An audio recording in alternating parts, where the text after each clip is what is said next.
गुजरात समाचार एक्सप्रेस से। और आज मैं आई हूँ टिहरी जिले के जीआईसी आनंद चौक में। और यहाँ पर जो है आज सामुदायिक सहभागिता यहाँ पर एक कार्यक्रम हुआ था, जिसमें कि मुख्य अतिथि आज यहाँ पे मेरे साथ हैं मिस्टर अनुसुया प्रसाद नियाल जी। तो आइए जानते हैं इस कार्यक्रम के बारे में सर से। सर, आप क्या कहना चाहिए इस कार्यक्रम के बारे में? नमस्कार आपके सभी श्रोताओं को, देखने वालों को मेरा नमस्कार। कार्यक्रम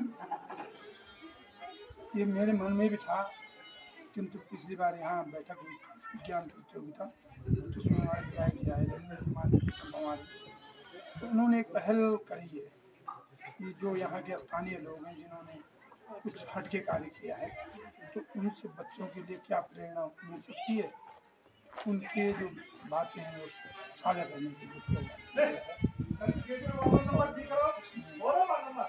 शुरुआत करने का मुझे मौका मिला है विद्यालय का। Thank you sir.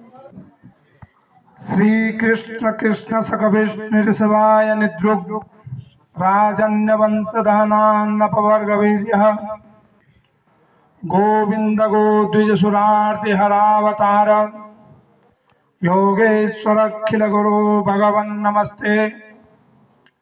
नमो गोभ्य श्रीमतिभ्य सौरभेभ्येव च नमो ब्रह्मसुताभ्यश्च पवित्राभ्यो नमो नमः। सर्वकामदुदे देवी सर्वतीर्थविशेषिणी पावनी सुरभि श्रेष्ठे देवी तुभ्यं नमोस्तुते। आज आनंद चौक में सामुदायिक सहभागिता प्रोग्राम में उपस्थित राजकीय इंटर कॉलेज के और हमारी पत्रकार बहना आई हुई हैं मीरा डोगरा, यहाँ पर उपस्थित हमारी अध्यापिकाएं और शिक्षक बंधु, आप सबका मैं आभार प्रकट करता हूँ। मेरे प्रिय भाई योगेंद्र नियाल ने मुझे मौका दिया, चिन्हित किया कि क्षेत्र में किसी ने अगर हट के काम किया है तो उनका एक ऐसी काउंसलिंग होनी चाहिए कि आगे बच्चे उसकी प्रेरणा ले सके। तो मैं आपका बहुत बहुत आभारी हूँ। और ये मेरे मन में कई दिनों से चल भी रही थी। जब मैं दिल्ली से कोरोना के बाद यहाँ अपने क्षेत्र में वापस दोबारा आया, तो मेरे मन में एक बात चल रही थी कि सभी स्कूलों को एक प्रोग्राम करनी चाहिए कि जो उनके जो पुराने छात्र रहे और वो किसी भी क्षेत्र में, चाहे नौकरी कर रहे हैं, कोई पेशा कर रहे हैं, किसी भी क्षेत्र में हैं, कोई कला के क्षेत्र में होगा, कोई विज्ञान के क्षेत्र में होगा, तो उनसे अपने विचार साझा किए जाए बच्चों के साथ। क्योंकि धीरे धीरे प्रतिस्पर्धा इतनी तेज बढ़ गई है कि नौकरी बहुत कम हो गई है। पढ़ लिख सब रहे हैं। पहले जनसंख्या कम थी, संसाधन ज्यादा थे, तो नौकरियां आसानी से मिल जाती थी, कम प्रतिस्पर्धाओं में नौकरियां मिल जाती थी, या व्यवसाय के लिए भी कम प्रतिस्पर्धाएं थी। पर अब बहुत ज्यादा प्रतिस्पर्धाएं हो गई हैं। तो उन प्रतिस्पर्धाओं के लिए आपको तैयार करने के लिए विभिन्न प्रकार के प्रोग्राम चलाने चाहिए। और ये आज यहाँ के प्रधानाचार्य जी ने जो प्रोग्राम चलाया, मैं आपका बहुत बहुत आभार प्रकट करता हूँ। मैं कोई विशिष्ट नहीं हूँ और विशेष इसलिए नहीं हूँ कि मैं भी आप जैसे बच्चों की तरह मैं भी राजकीय इंटर कॉलेज सत्यों में पढ़ा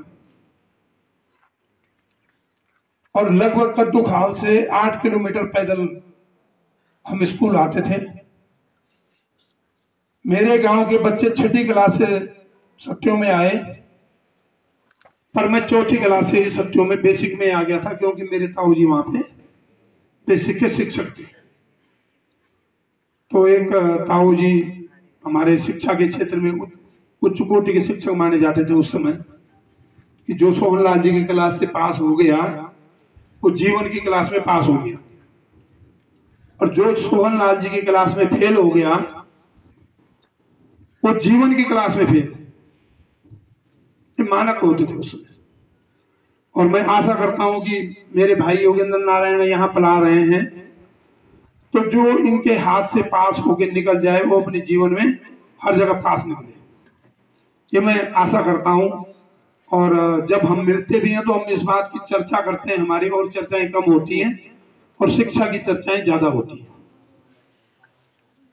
कि शिक्षा का स्तर क्या अब चल रहा है और बालकों को किस किस चीज की आवश्यकता है। उनको लगा, जैसे उन्होंने तुरंत बोला कि भैया यहाँ बच्चों के पास कंप्यूटर नहीं है, तो उन्होंने इस बात का आशय भी रख दिया। और आपका आशय जायज है, क्योंकि मैंने भी जब पढ़ाई करी तो ऐसे और तरह के प्रोग्राम हमारे पास भी आते थे। हमारे क्षेत्र में विश्वेश्वर दत्त सकलानी आते थे, जो भी प्रोग्राम राष्ट्रीय त्योहार होते थे वो जरूर आते थे। वो पर्यावरण की बात करते थे, पेड़ों की बात करते थे। सुंदरलाल बहुगुणा जी आते थे, वो पर्यावरण की बात करते थे, पेड़ों की बात करते थे। उनके साथ विजय दरदारी आते थे, घनश्याम सैलानी आते थे। पर हमने उनको सुना तो उस समय हमने सिर्फ शिक्षा ग्रहण करी, पर जब हम आगे व्यवसाय में आए और जब हमारी उम्र हुई उस लेवल की, तो हम भी उस क्षेत्र में काम करने का प्रयास कर रहे हैं। ये नहीं कि हम ये प्रोग्राम आज प्रधानाचार्य महोदय ने किया तो क्यों किया, ये अभी काम आपके कुछ आएगा आपके अगले। सर, जो मेरी बेटी ग्राफिक एरा से बीटेक जिसने कंप्यूटर साइंस से किया है, तो मुझे भी इस बारे में जानकारी नहीं थी, इस तरीके से भी कुछ करना है। लेकिन संगत जब अच्छी होती है तो सब कुछ अच्छा ही होता है। हमारे पटवारी जी हैं, रिटायर है विनोद सेमवाल जी, उनकी चौकी मेरे यहाँ थी दुकान पे ऊपर, और वो मेरे दौरे बैठते थे रोज। तो उसने जब मेरी दोनों गुरुजन अब अपने आखिरी वर्ष में इस मंच पर हैं, क्योंकि दोनों रिटायरमेंट के इसी मार्च 2025 में रिटायरमेंट के हैं। दोनों का इस विद्यालय को और इस क्षेत्र को जो योगदान है वो अतुलनीय है, जिसका कि कोई मोल नहीं किया जा सकता। मेरे समस्त विद्वान शिक्षक शिक्षिकाओं, कार्यालय कर्मीगण एवं प्यारे छात्र छात्राओं, आप सब छात्र छात्राओं को लग रहा होगा कि परीक्षाओं के ठीक मिड में जब परीक्षाएं चल रही हैं और आज एक दिन आपको गैप था, वो इसलिए था, कोई प्रिपरेशन के लिए नहीं था। दरअसल आज संपूर्ण उत्तराखंड में टीईटी का पेपर भी हो रहा है। तो जहां टीईटी का सेंटर होगा वहां पेपर था, जहां नहीं था वहां बच्चे आ रहे हैं, कुछ प्रैक्टिकल्स हो रहे हैं, कुछ आंतरिक मूल्यांकन हो रहा है। तो हमने उस समय का सदुपयोग करना चाहा, क्योंकि 6, 7, 8 के छात्र छात्राओं ने आना ही था कि आपके लिए मध्याह्न का भोजन बनता है, और 9 से और 12 वालों का आंतरिक मूल्यांकन होना था, तो आपने भी आना ही था। तो समय का सदुपयोग करने के लिए, क्योंकि 1 अक्टूबर 2024 को हमारे इसी प्रांगण में हमारे इस क्षेत्र के लोकप्रिय विधायक थे, इस जिले के शिक्षा के प्रमुख मुख्य शिक्षा अधिकारी थे,